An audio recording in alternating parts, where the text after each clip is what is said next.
ازيكم؟ انا مازن اسلام، سنه رابعه كليه حاسبات وذكاء اصطناعي جامعه حلوان، وحاليا فول ستاك ديفلوبر في شركه MTN. خلينا نعرف ليه مجال الويب ديفلوبمنت مشهور قوي. على قد ما المجال ممتع ومميز، كمان مطلوب بشكل كبير جدا في سوق العمل، سواء كفول تايم او كفريلانس. اكيد دلوقتي بتسال، طب نبتدي ازاي؟ تعال اقول لك. الجزء الاول هو الفرونت اند، هو ده اللي بيظهر للمستخدم كشكل الموقع، زي شكل والوان الكلام، تقسيمه الصفحات او التصميم بشكل عام. وبنستخدم فيه 3 حاجات اساسيه: HTML CSS وجافا سكريبت، وكل واحدة منهم ليها استخدامها أكيد.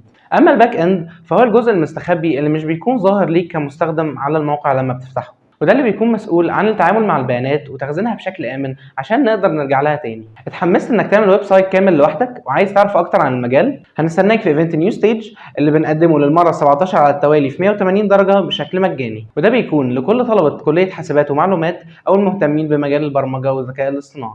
وبنوفر لك فيه دكاترة من مختلف الجامعات وكمان مهندسين كبار في المجال عشان يجاوبوا على كل أسئلتك. املى الفورم واحجز مكانك في ايفنت نيو ستيج عشان تعرف اكتر عن الويب ديفلوبمنت من 180 بوت. ما تنساش تقول لنا في الكومنتس ايه اكتر حاجه عجبتك، الفرونت اند ولا الباك اند.